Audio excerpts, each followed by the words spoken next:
Alors nous sommes avec Jean-Paul Aboninck, directeur général de Média Kiosque. Jean-Paul, vous étiez il y a une semaine sur les Champs-Élysées et vous constatiez les dégâts. 7 des 9 kiosques de la plus belle avenue du monde avaient été attaqués et incendiés, dont 5 totalement réduits en cendres. Vous avez très rapidement pris des engagements. Qu'est-ce qui s'est passé depuis ? Écoutez, on a tous partagé évidemment ces images absolument insupportables de kiosques brûlés, évidemment ayant une pensée immédiate pour les kiosquiers qui se sont fait insulter par les gilets jaunes comme des nantis travaillant sur les Champs-Élysées. Je passe rapidement, mais c'est évidemment au-delà des kiosquiers eux-mêmes, c'est le symbole de kiosques et de journaux qu'on brûle, qui évidemment est des images tout à fait insupportables. Donc Tanguy, vous l'avez rappelé, 7 kiosques sur 9 incendiés, 5 totalement détruits. On a décidé dès lundi matin d'organiser une opération de mobilisation exceptionnelle avec les équipes de Média Kiosque, l'appui de JC Decaux évidemment, avec la ville de Paris, avec Enedis. On m'a expliqué que c'était évidemment impossible de remonter tout ça en quelques jours. J'ai dit à mes équipes qu'impossible n'était pas une option et que donc nous aurons reposé tous les kiosques avant le prochain samedi. Et ça a été le cas puisque Madame Péterlin au 101, kiosque sur lequel le ministre est passé le lundi à midi, a pu réouvrir dès le mardi à 6 h du matin. On a fait une opération express ayant par chance un kiosque homologue. Et dans la semaine et jusqu'à vendredi matin, nous avons reposé les 4 autres kiosques, dont 2 ont pu être remis sous tension et réouverts. Hier, la plupart des kiosques étaient fermés compte tenu du traumatisme et de toute façon, en l'absence de manifestation du fait qu'il n'y avait personne sur les champs, ils ont tous réouvert ce matin. Et la semaine prochaine, nous reposons un 6e kiosque, donc 5 détruits la semaine dernière, et le bilan, ce sera 6 posés et réouverts la semaine prochaine. Félicitations pour la mobilisation de toutes vos équipes. Vous avez aussi eu le soutien des messageries pour pouvoir réalimenter très rapidement. Tout à fait. Je remercie évidemment les messageries, Prestalis en particulier, MLP bien sûr, mais Prestalis parce que dès le lendemain, il fallait que les quotidiens soient là, ça a été le cas, et puis les magazines arrivent. Sont arrivés assez rapidement en travaillant sur un magasin réassort qui nous sert pour notre plan de modernisation sur les autres kiosques. Donc très grosse mobilisation de la filière et des messageries, effectivement un grand merci. Évidemment, mobilisation immédiate autour des kiosquiers qui était notre premier sujet. Donc on a pu rencontrer les différents ministères de l'économie, de la culture pour mettre en place un plan d'action. On a pris contact avec la Fédération des assurances pour que leur dossier soit traité évidemment en toute urgence. La ville de Paris, par notre intermédiaire, a pu d'ores et déjà verser 2 000 € aux 4 kiosquiers concernés. Et puis par ailleurs, on a vu aussi avec grande satisfaction, et je remercie Culture Presse pour avoir pris cette initiative, la mobilisation de cagnottes. Et la semaine prochaine, on va rassembler les différents organisateurs de cagnottes précisément pour compter nos sous et les affecter en toute transparence à travers les meilleurs arbitrages. Voilà, et donc il y a eu cette initiative de Culture Presse, puis on peut aussi mentionner des initiatives privées de citoyens qui ont fait aussi ces cagnottes solidaires, que ce soit sur Litchi ou sur le pot commun. Il y a eu des éditeurs comme Claude Perdriel qui ont demandé... Tanguy, je tiens à remercier personnellement Claude Perdriel pour avoir pris cette initiative immédiatement, de l'avoir financé évidemment sur ses moyens propres et d'avoir lancé ce mouvement de mobilisation qui suit par les éditeurs. Un grand merci encore une fois à Claude Perdriel. Ouais. Alors cet événement dramatique, d'ailleurs... Petite parenthèse, vous n'êtes pas obligé de réagir, mais il est parfois étonnant de voir que des gens s'intéressent aux conditions de travail des kiosquiers uniquement dans les... Je vous le confirme. Dans les moments dramatiques. Mais il est arrivé à un moment particulier, c'est que vous avez engagé un très vaste plan de renouvellement des kiosques à Paris. Où est-ce que vous en êtes aujourd'hui de ce plan ? Alors ce plan effectivement est très ambitieux puisque dans le cadre du renouvellement du marché qui nous a été concédé par la ville de Paris en juillet 2016, nous avons lancé un prototype qui a donné entière satisfaction, qui nous a permis de tester, on en reviendra tout à l'heure aussi, l'assortiment sur les kiosques. Et à partir de ce prototype et des ajustements qui ont été apportés à la demande des kiosquiers notamment, on a lancé la série. La série a commencé début avril, le 30 mars exactement 2018. Donc nous franchissons bientôt la semaine prochaine le premier année de ce déploiement. Nous sommes à plus de 155 kiosques déployés aujourd'hui. Et l'objectif que nous tiendrons, je pense qu'on a montré cette semaine qu'on avait une certaine capacité de réaction et de mobilisation et de tenue d'objectifs. Donc en octobre prochain, nous aurons modernisé près de 350 kiosques à journaux.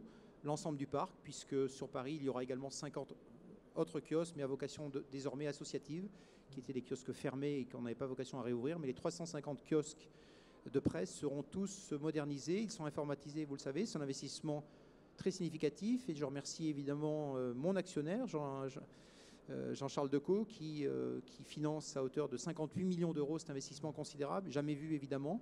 C'est là aussi, par rapport aux événements de la semaine dernière, un formidable message d'espoir et de conviction autour de l'avenir des kiosques à Paris. Voilà, donc nous sommes en plein déploiement. On a eu cet épiphénomène de la semaine dernière, et je le mets évidemment avec des guillemets, mais qui n'enlève rien à notre détermination et à notre montée en charge. Donc ces nouveaux kiosques, on peut en redire un mot, hein, au-delà du design assez innovant qu'on doit à Matali Crasset. Ce sont désormais de véritables magasins, hein, où l'offre est beaucoup plus lisible qu'auparavant. On peut rentrer beaucoup plus facilement dans le kiosque et regarder. Le kiosque vend aussi autre chose que des produits presse. Est-ce que vous pouvez nous rappeler un petit peu? Et puis l'accueil vraiment des clients, on va parler ensuite de ce qu'on disait de l'assortiment et de plafonnement. Mais... Tanguy, effectivement, on s'est posé la question lorsqu'on a eu à construire notre proposition à la ville de Paris. C'est un marché de 15 ans qui nous amène en 2031. Et donc se poser la question dès 2014-2015 de savoir quel était l'avenir des kiosques sur 15 ans, c'est évidemment une question complexe. Et on s'est dit, à partir de beaucoup d'études de kiosquiers, mais aussi de clients ou de clients abandonnistes ou de non-clients, on a fait le tour de leurs attentes, de leur insatisfaction. Ce qui est apparu assez rapidement, c'est que le kiosque, dans sa structure actuelle, était dépassé, au sens où c'était un lieu de vente beaucoup trop contraint dans l'espace, pas accueillant. On était, on va dire, largement à l'opposé des codes du commerce moderne. Et donc on a voulu prendre le contre-pied complet avec un kiosque, tout en travaillant sur une surface contrainte, qui est évidemment le plus compliqué, puisqu'on a pu gagner quelques mètres carrés, mais à la marge, sur l'espace qui nous était concédé. Et donc on a voulu prendre le contre-pied complet, en entendant ce que nous disaient les consommateurs. Et ce nouveau kiosque, vous l'avez dit, c'est une invitation à rentrer dans le kiosque, effectivement. C'est un kiosque où les 3/4 de la surface ou les 2/3 sont consacrés aux clients.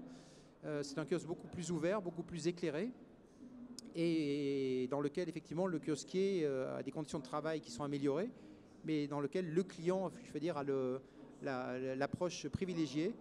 Et on va en parler, mais l'assortiment a été l'autre élément clé pour de réussir ce concept. Vous avez mis en place l'assortiment. C'était une décision, il y a eu des décisions de la profession, hein, sur l'assortiment qui n'ont pas forcément été mises en pratique. En revanche, pour les kiosques, ça s'est passé. Alors, avec qui vous travaillez pour faire cet assortiment et quel bilan vous en tirez? Alors, ayant une certaine expérience dans ce métier, il ne m'a pas échappé que l'assortiment a été conçu, lancé en 2007. Par un engagement de la profession, et que quelques années après, 10 ans après, il s'était globalement rien passé. Et lorsque nous avons, nous, abordé cet enjeu de la modernisation des kiosques, ce nouveau concept, je suis allé voir le Conseil supérieur, les messageries, les éditeurs, pour leur expliquer qu'ils avaient la chance, et je ne le dis pas pour Mediakiosque, mais à travers Mediakiosque et JC Decaux, d'avoir un investisseur qui croyait à l'avenir des kiosques, qui était prêt à mettre beaucoup d'argent, à travailler avec les kiosquiers, à travers le nouveau concept qu'on vient de décrire, mais que ce concept ne pourrait marcher qu'à partir du moment où on déployait un assortiment intelligent pour qu'on ne continue pas à recevoir 20% de titres qui ne se vendent pas. C'est une surcharge de travail inutile pour le kiosquier, ça engorge les linéaires inutilement. Et donc le Conseil supérieur a immédiatement, et je remercie Jean-Pierre Roger et Guy Delivet d'avoir pris ce point immédiatement, d'avoir engagé pendant près d'un an un groupe de travail qui est arrivé à évaluer ce qu'il fallait faire, à arriver à un constat partagé et à le mettre en norme, puisque l'assortiment sur les kiosques parisiens, ce n'est pas seulement un vœu pieux ou un objectif partagé, ça serait bien qu'on fasse, c'est une norme depuis l'an dernier qui s'impose donc aux éditeurs et aux messageries et dont les résultats sont très positifs. Ouais. Si vous voulez que j'en dise quelques mots. Donc, avec plaisir, oui. On avait noté sur le kiosque expérimental d'Alésia, tenu par notre ami James Howard, une augmentation par rapport au marché parisien de 10 points d'écart positif en faveur des ventes de magazines et de 7% pour les quotidiens. Très honnêtement, je pensais que ce résultat exceptionnel était dû à la mobilisation exceptionnelle de la profession sur ce kiosque pilote, sur le professionnalisme particulier et l'investissement de James. Nous avons donc commencé le déploiement en avril dernier, je vous l'ai dit, et on a regardé sur les 50 premiers kiosques installés, ouverts, à partir du mois de septembre, c'est-à-dire on leur a laissé finalement la période d'ouverture, et on a regardé sur le dernier quadrimestre, septembre-décembre, versus septembre-décembre de l'année précédente, et on retrouve un 9,9 exactement, donc on est vraiment à 10 points d'écart positif sur les publications et les quotidiens également, de manière très significative. Donc ce concept marche. Encore une fois, il est à mettre au crédit d'un concept qui est tourné vers le client, qui permet du libre service, mais qui n'aurait pas pu fonctionner si la profession n'avait pas, sur l'assortiment, décidé qu'il fallait innover et mettre enfin en place cette mesure tant attendue. Et alors comment concrètement vous faites? Parce qu'à un moment, il y avait eu aussi, il faut le dire, une petite usine à gaz. Hein. C'était classé un assortiment qui se faisait sur la base de palmarès de vente. C'est comme ça quand même que vous travaillez? On est sur les palmarès, mais la différence, c'est qu'on est au palmarès au kiosque. C'est-à-dire que c'est les chiffres d'affaires du kiosque qui sont analysés très concrètement. Et merci encore une fois aux deux messageries pour le travail considérable qui est réalisé. On analyse sur un kiosque qui va être modernisé sur l'année précédente l'ensemble des titres fournis et des ventes réalisées et des invendus par différence de manière très fine au titre, par famille et par sous-famille de titres. On détermine évidemment un potentiel de titres exposables dans le cadre de ce linéaire totalement en libre service. Là où on le rappelle précédemment, la très grande majorité, c'était 80% des titres dans la génération par exemple des K80, 80% du nombre de références fournies au kiosque n'étaient pas accessibles par le client, laissées dans le dos du kiosquier, invisible. Maintenant, 100% est en accès, libre pour le client, et l'assortiment a été la règle. Donc c'est sur cette base-là. Donc globalement, selon on va retirer, on va dire, de l'assortiment des titres qui réalisaient, selon les cas, selon les kiosques, parfois moins de 20 € de chiffre d'affaires, non pas à la parution, à l'année. Donc vous voyez que le manque à gagner est tout à fait marginal, voire insignifiant, et le manque à gagner, c'est même en fait, pour la collectivité des éditeurs, un formidable gain, puisque avec une concentration sur les titres vendeurs et une meilleure exposition, et un kiosque neuf et mieux éclairé.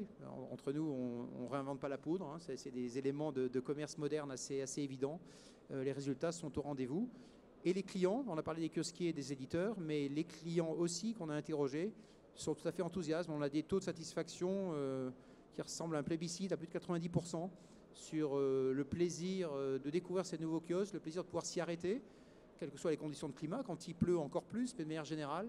On a maintenant des enfants, on a des trottinettes qui rentrent dans les kiosques, des vélos, dans le mode de vie parisien, et des gens qui peuvent s'arrêter, qui sont venus pour acheter un titre et qui repartent avec deux, quoi. Donc c'est un sujet qui sera abordé lors de la réforme de la loi Bichet que toute la profession attend. Donc on peut dire que vous en tirez quelque chose de plutôt positif, et vous serez pourquoi pas capable de partager votre expérience avec les autres marchands. Bien évidemment.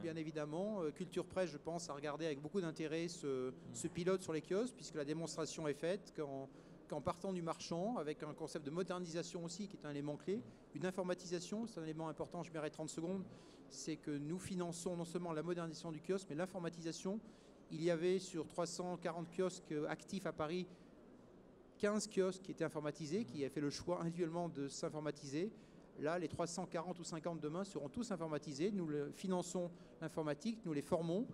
Et c'est vrai qu'il peut y avoir des réticences, des réserves au démarrage. Quelques semaines après, les kiosquiers reconnaissent que c'est un outil évidemment qui leur permet de gagner beaucoup de temps dans leur traitement quotidien. Et dans l'assortiment, c'est un élément clé évidemment, pour pouvoir piloter au mieux les fournis et les réassorts.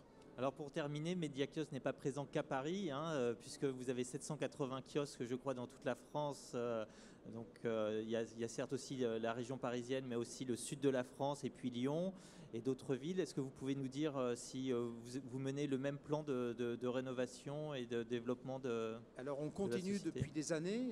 On rappelle l'ADN de Mediakiosque qui évidemment est la presse. Cette société qui a changé de nom a été créée en 1911. Donc les kiosques on les connaît. On a été, vous le savez, pendant plus de 60 ans filiale des NMPP devenue Prestalis. Donc notre ADN, c'est clairement la presse. La réouverture de points de vente est un élément essentiel pour nous.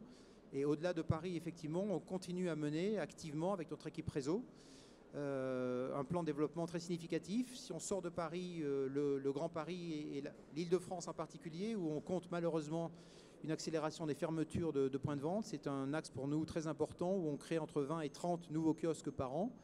Et puis sur la province, même constat malheureusement, on intervient souvent en pompier lorsque une maison de la presse se ferme, interpellée soit par le dépositaire ou par le maire.